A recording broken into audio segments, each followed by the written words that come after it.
नमस्कार दोस्तों, क्या कभी आपने सोचा है कि भगवान ने छोटे छोटे जीवों को बनाया है, मनुष्य के खाने के लिए बनाया है। जैसे कि मछली, बकरा, बकरी, नेवला, इन सभी जीवों को मनुष्य क्या खा सकता है। इन सभी जीवों को खाने से मनुष्य को कैसा पाप मिलता है, घोर पाप मिलता है या महापाप मिलता है।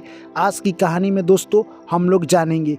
आजकल की दुनिया में बहुत सारे लोग आपको धरती पर मिलेंगे जो कि मांस मछली खाना उचित बताते हैं, और बहुत सारे ऐसे लोग भी मिलेंगे मांस मछली खाने को पाप कहते हैं। क्या मनुष्य मुर्गा, मछली, बकरा, बकरी खाता है तो उसे पाप मिलता है या नहीं, इस कहानी के माध्यम से हम लोग जानने का प्रयास करेंगे मेरे दोस्त। इसलिए आप लोग कहानी में अंत तक बने रहे मेरे दोस्त। और जो भी मेरे प्यारे साथी और भाई एवं बहन नए हैं चैनल पर, चैनल को सब्सक्राइब कर लीजिए मेरे दोस्त, क्योंकि आपका एक सब्सक्राइब से हमें बहुत मोटिवेट मिलता है। तो चलिए दोस्तों कहानी को शुरू करते हैं। एक बार की बात है, एक गाँव में राजा रहा करता था। वो कहीं तीर्थ यात्रा पर जाने वाला था। उसने सोचा क्यों ना हम तीर्थ यात्रा पर जा ही रहे हैं, उससे पहले अपने गांव में एक यज्ञ करा दे। उसने यज्ञ कराने का फैसला किया। उसके सभी मंत्री ने उसके फैसले से सहमति जताई। जैसे ही मंत्री ने सहमति जताई यज्ञ का उद्घाटन हुआ, और जैसे ही यज्ञ संपन्न हुआ राजा ने गांव भर खिलाने का फैसला किया। राजा बोला कि गांव के सभी लोग आज हमारे घर खाना खाएंगे। राजा ने सोचा कि इस धरती पर बहुत सारे ऐसे लोग हैं जो कि मांस मछली भी खाते हैं, तो यज्ञ में मांस मछली का भी व्यवस्था किया गया। मुर्गा, बकरा, बकरी, मछली, बहुत सारे इत्यादि प्रकार के खाना बना। सभी लोग खाना, जो लोग मांस मछली खाना पसंद करते थे उन्होंने मांस मछली खाया, और जो लोग नहीं पसंद करते थे वो लोग नहीं खाए। राजा सोचे कि अब सभी लोग खाना खा चुके हैं। राजा ने कहा कि आप लोग अब घर जा ही रहे हैं तो मेरा एक छोटा सा उपदेश है, आप लोग सुन लीजिए। इतने में सभी लोग बैठकर राजा के उपदेश सुनने लगे। राजा ने कहा कि हम लोग कितना नसीबवान व्यक्ति हैं कि हमारे लिए भगवान ने इन छोटे छोटे जीवों को, जैसे कि बकरा, बकरी, मुर्गा, नेवला, बहुत सारे ऐसे छोटे छोटे जीव हैं जिनको खाने के लिए मनुष्य को भगवान ने भेजा है। तो इतने ही देर में उसी सभा में एक लड़का बैठा हुआ था। वो उठकर बोल दिया, नहीं, भगवान इन सभी जीवों को हमारे लिए नहीं भेजा है, क्योंकि इन सभी जीवों पर उनका भी अपना जीवन जीने का अधिकार है। यह सब बात सुनकर, एक छोटे से लड़के के बात सुनकर उस सभा में बैठे सभी व्यक्ति चौकन्ने हो गए कि एक छोटा सा लड़का क्या बोल रहा है। वो लड़का बोल रहा था कि जैसे कि आप बोल रहे हैं कि बकरा, बकरी, नेवला ऐसे जीव हैं जिनको मनुष्य को खाने के लिए ही भगवान ने भेजा है, तो हमें भी तो कभी मच्छर और बिच्छी डंक मारते हैं, हमारे खून को पीते हैं, तो उनके लिए तो हम भी खाना हुए, तो क्या हम उनके लिए अपना सुरक्षा नहीं करेंगे। जैसे कि आप जानते हैं शेर को इंसान का खून बहुत अच्छा लगता है, और वो जब चाहे हम मनुष्य को मारकर खा सकता है, तो क्या हम शेर से अपनी जान की रक्षा नहीं करेंगे। क्या हम कह सकते हैं कि मनुष्य को भगवान ने शेर के खाने के लिए बनाया है? ऐसा नहीं है। इतने में राजा ने कहा कि तुम्हारी बात सुनकर हम आश्चर्यचकित हो गए। लड़का कहा कि जो भी मनुष्य ये सब बकरा, बकरी, मांस, मुर्गा, मछली जो भी ये खाते हैं, ये गलत बात है। इन सारे जीवों को भगवान ने हमारे लिए खाने के लिए नहीं बनाया है। इनका भी अपना जीवन जीने का पूरा अधिकार है, ये भी स्वतंत्र अपना जीवन जी सकते हैं। इतने में वो लड़का बोला, हे राजन, आपको आइए मैं एक कहानी के माध्यम से बताता हूँ कि ये मांस मछली और नेवला, बकरा, बकरी खाना इंसान के लिए कितना बड़ा पाप है। लड़का ने कहानी शुरू किया। एक बार की बात है, कृष्ण भगवान वन में बैठकर तपस्या कर रहे थे। इतने ही देर में एक हिरन उनके पास आया, और वो काफ़ी घबराया हुआ था और डरा हुआ था। हिरन को देखकर कृष्ण भगवान की तपस्या भंग हुई, और उन्होंने देखा कि यह हिरन काफ़ी डरा हुआ है। हिरन आकर कृष्ण भगवान के पास छुप गया। इतने ही देर में कृष्ण भगवान उससे पूछे कि तुम क्यों इतना घबराए हुए हो। उतने ही देर में एक शिकारी हिरन का पीछा करते हुए कृष्ण भगवान के पास आ गया और बोला, हे नारद मुनि, आप इस हिरन को मेरे हवाले कर दीजिए, क्योंकि इसे तीर से मैंने मारा है और इस पर सिर्फ मेरा हक है।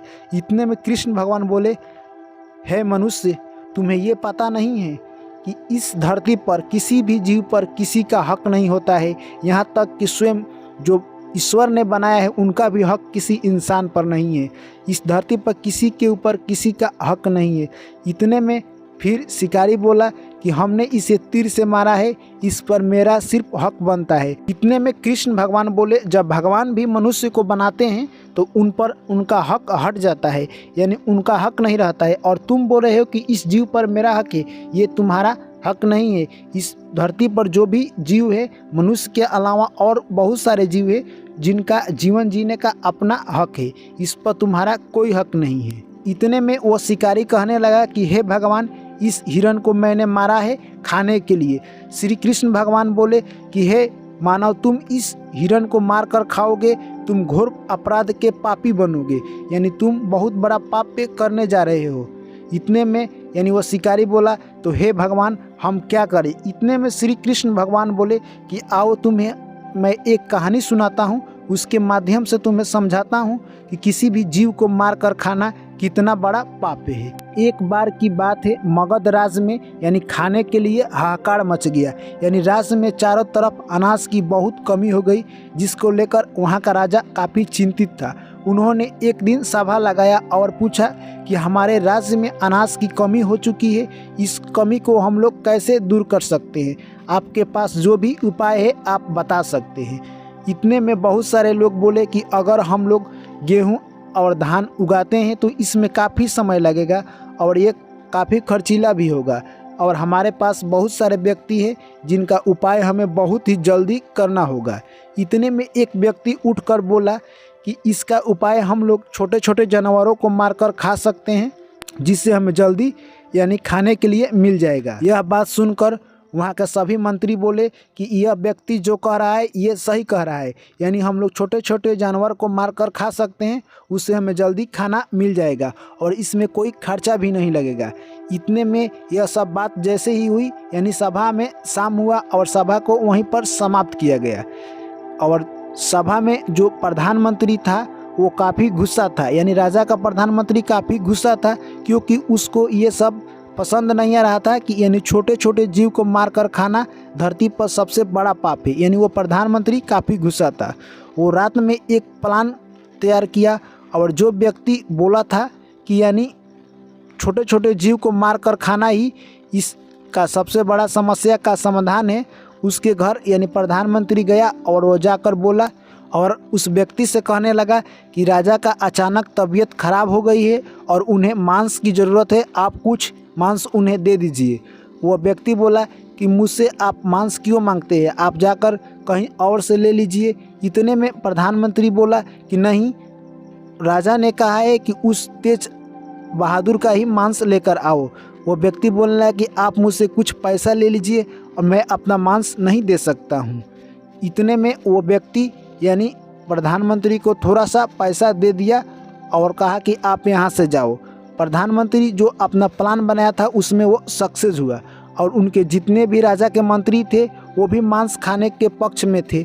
उनके भी घर वो प्रधानमंत्री गया और बोला कि राजा का अचानक तबीयत खराब हो गया है और उनको थोड़ा मांस की ज़रूरत है। इतने में मंत्री ने कहा कि मैं मांस नहीं दे सकता हूँ, इसके बदले आप मुझसे पैसा ले लीजिए। ऐसे करते करते सारे मंत्रियों के पास गए प्रधानमंत्री और उनको बहुत सारा यानी कहे तो करोड़ों में रुपया इकट्ठा हो गया। जैसे ही सुबह हुआ यानी राज दरबार फिर से लगा, उसमें राजा ने कहा कि आज इसका फैसला होकर रहेगा कि हम लोग खाने के लिए कहाँ से अपना व्यवस्था करें।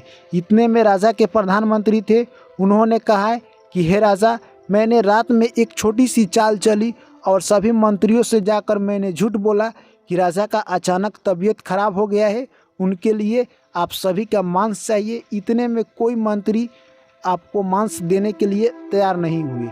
यह बात सुनकर राजा बोले इसके आगे क्या हुआ। प्रधानमंत्री ने बताया कि इसके आगे ये हुआ कि यानी सभी मंत्री ने जो धन रखे थे उनमें से हमारे पास इतना धन कलेक्शन हो चुका है कि हम बहुत दिनों तक बैठकर खाएंगे, यानी करोड़ों रुपया हमारे पास कलेक्शन हो चुका है। यह बात सुनकर राजा ने कहा कि तुम प्रधानमंत्री, तुम सही बात कर रहे हो, यानी हमें छोटे छोटे जीव को मार कर नहीं खाना चाहिए। ये हमारे पास जो भी कलेक्शन हुआ है पैसा, इसी का हम अनाज कीन कर खाएंगे। यानी राजा ने सभी वहाँ पर लगे सभा में आए हुए व्यक्ति को समझाया कि हमें छोटे छोटे यानी जीव को, जैसे कि बकरा बकरी, मछली, मुर्गा मुर्गी, इनको मारकर नहीं खाना चाहिए, क्योंकि इससे हमें बहुत बड़ा पाप झेलना पड़ेगा और बहुत बड़ा हम पापी कहलाएंगे। इसलिए इन जीवों को नहीं मारना चाहिए। इनका भी जीवन जीने का अपना पृथ्वी पर अधिकार है, ये भी स्वतंत्र रूप से अपना जीवन जी सकते हैं। इसके बाद राजा ने बताया कि जो भी मनुष्य धरती पर बकरा बकरी मेमना को मारकर खाता है वो सबसे बड़ा पापी है, ऐसा नहीं करना चाहिए। तो दोस्तों, इस कहानी से आपको क्या सीख मिली? यानी कि छोटे छोटे जीव जो कि धरती पर हैं, इनको हमें मारकर नहीं खाना चाहिए। अगर आप मार कर खाते हैं तो धरती का सबसे बड़ा पापी आप ही कहलाएंगे। इसलिए आप इन छोटे जीवों को कभी भी मारकर ना खाएं। तो चलिए दोस्तों, इस कहानी के बारे में आप अपनी राय हमें कमेंट में लिखकर ज़रूर बताइए। और जो भी साथी पहली बार आए हैं मेरे दोस्त, तो चैनल को सब्सक्राइब कर लीजिए और ऑल नोटिफिकेशन को ऑन कर लीजिए और दोस्तों के पास आप लोग वीडियो को शेयर जरूर कीजिएगा मेरे दोस्त। चलिए आप लोग से फिर मिलते हैं हम यानी एक नेक्स्ट कहानी में। तब तक के लिए सभी साथियों और मेरे प्यारे भाई एवं बहनों को मेरा प्यार भरा नमस्कार।